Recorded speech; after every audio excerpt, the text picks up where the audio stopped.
Good morning, everybody. My name is Raul Colon from raulcolon.net. And most of you, if you're seeing this, you already know me or you followed me because I'm posting this initially on Instagram and then on YouTube. I usually post my thoughts when it comes to things of what happened yesterday at the Super Bowl that are in historical nature or more of what it represents for us as Puerto Ricans to have this representation. And not only Puerto Ricans, also Latinos, also Caribeños. And I was going to do that same thing. You know, I was actually going to sit down. I was going to go write up a blog post. And one thing I noticed is sometimes it takes a while for those blog posts to be seen. The last few days I've been playing with Substack and I wrote pretty much my wish list of what I wanted to see if Benito was going to bring artists out. I got one of the artists correct, which is Ricky Martin. And you know, I also posted something on Substack in relation to why I was going for the Seahawks yesterday. So I'm happy that team won. I'm not a big NFL fan, and I explained in Substack why. But most importantly, the main thing I wanted to talk to you about was Benito's bowl. Yesterday's Benito Bowl. We literally kept our Christmas tree up till still up today, right? We kept it on because we thought it was very important to celebrate the fact that Bad Bunny was going to be at the Super Bowl, right? I had so many things, and me and my daughter, Daniela, we were thinking of what could be a possibility, what can happen based on, you know, what we've seen. But one thing I know about Benito is that he's always going to give people something else, not what people expect, right? And that's exactly what we saw yesterday, right? We were not expecting having Lady Gaga singing salsa, right?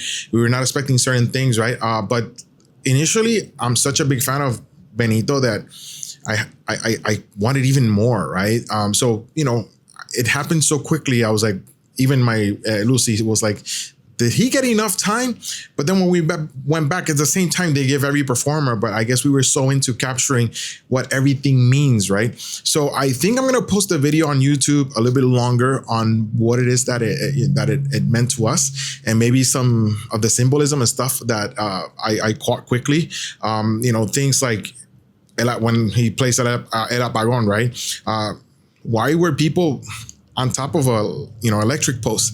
If you've lived in Puerto Rico after Hurricane Maria and after Luma, the energy company that took over and privatized the system and made it worse, you're very familiar with things like that happening, right? So again, the same way Debí Tirar Más Foto was a love story to Puerto Rico, this also ends up being something very representative of Puerto Rico and the Caribbean, right? So going back from the start, I mean, if you did see it, he starts in a cañaveral, right? I, going on ancestry.com, found that my grandmas on my dad's side, they were workers. They worked, the sugarcane. And it wasn't until I was about 15, it was in 1995, 1994, that the sugarcane industry here started dwindling down. We have a Don Q factory near where we used to live in Ponce, which is my hometown. And I remember seeing the sugarcane being brought into the distillery to make rum. At one point that changed and they started bringing sugarcane from somewhere else. So that's not that far out, right? And then I really enjoyed the fact that he was highlighting small businesses, right? You saw the women, the nail techs, right? And then you saw like just men playing dominoes, enjoying, they're retired as a representation of what you would see if you're walking around here in Puerto Rico. Then you saw the Piragüero, who happens to be a player of the Santurce Cangrejeros, who's Cuban and actually has a Piragua stand, right? So those are things that if you're not from Puerto Rico, you're not going to catch. But if you are from Puerto Rico and you know a little bit of what Benito does, the other thing was that Benito was wearing his jersey with his mother's last name. In Puerto Rico, we don't change our women don't change their last names. They keep it, right? So he's Benito Martinez Ocasio. So he wore Ocasio. The 64, there's an explanation. I wrote something on Threads. I'm going to probably write more on the blog post of what the 1964 meant. But it pretty much was a time when the U.S. made a lot of promises to Puerto Rico. And what they did was take land from the people of the island and take advantage of the island, right? Same thing happened in Hawaii, especially when you take into consideration Ricky Martin singing Lo que le pasó a Hawaii, right? When you look at that, 1964, the military escalation happened in Hawaii, and it kept on increasing, right? And land was taken away from natives and locals in Hawaii, just like it happened in Puerto Rico, right? Then as he keeps on moving around, you got to see celebrities like, Karol G, Cardi B, which I think we all would have loved seeing her on stage. But it also kind of unique that it's in my in my interpretation of this, it's Benito focusing on the people that he loves and focusing on the people that were with him at the beginning and just having a party, right? So I think I still love Kendrick Lamar's presentation because he was sending a different message. And when I initially saw Benito, I was like, man, Kendrick's was better. But after seeing it a second time, I realized it's something completely different, you know?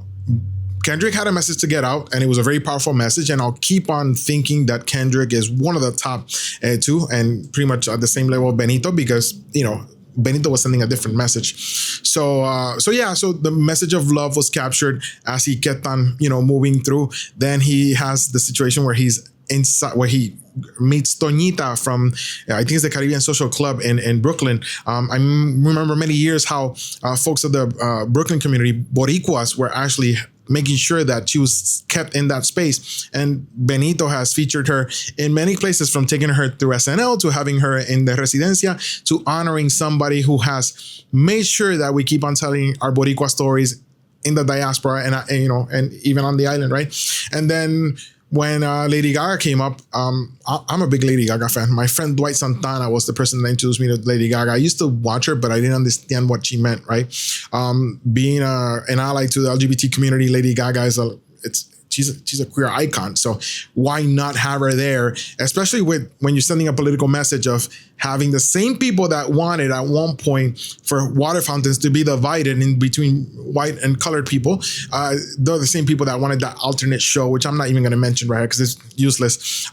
Then you had, who like my friend Jose Colon, who was with me in the military, said, I didn't have Lady Gaga on my bingo card as, you know, singing salsa in the Super Bowl. So many things were happening. You know, I really think that when he brings Ricky Martin, somebody that has, you know, represented Puerto Rico very well all his life, somebody who came out way later in his career. So he has a Puerto Rican a queer man who we're all very proud of, also singing Lo que le pasó a Hawaii, very well known in the States. And again, the other thing I think Benito did was really cool. He didn't give people what they wanted. They wanted just a Spanish, set. No. He put Lady Gaga in, and she sang in English with a salsa flair. So, you know, I'm lucky enough that I have few friends that and acquaintances and people I've met, as an activist and taking photos and doing many things that work with Benito, like my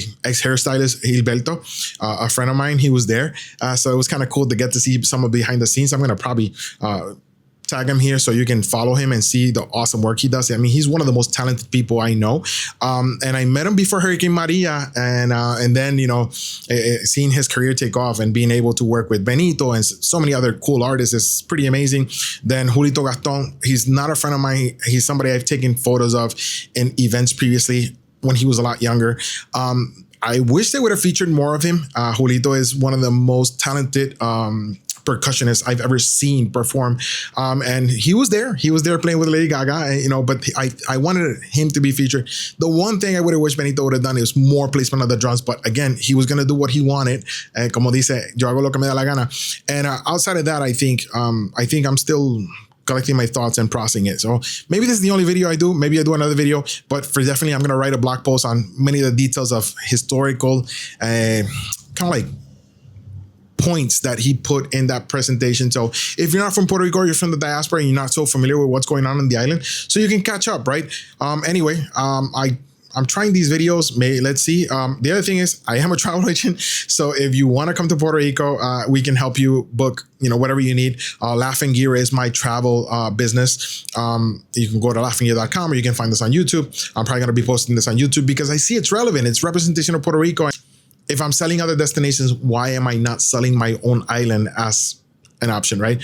Thank you for listening. I know it was a long rant. I'll probably just post this without editing it much. I just want to get my thoughts out, and I want to hear from you what your perspective was on what Benito did, and especially, and more importantly, to everybody that sent me a message who's not from Puerto Rico, who knows me, who wanted to hear my opinion. Here it is. But thank you for thinking of me last night, because there's so many Puerto Ricans and so many talented people that for me, it's amazing when you guys reach out to me and are reminded of me when something so awesome for Puerto Ricans happens. So have an awesome week. We had 2 wins. Grammy the previous week before, like I count it as a win. I'm a big fan of Benito, and this huge historical moment where Puerto Rico and the Caribbean islands and the Latin America is put on the spotlight. And one thing, Benito, I think was very clear.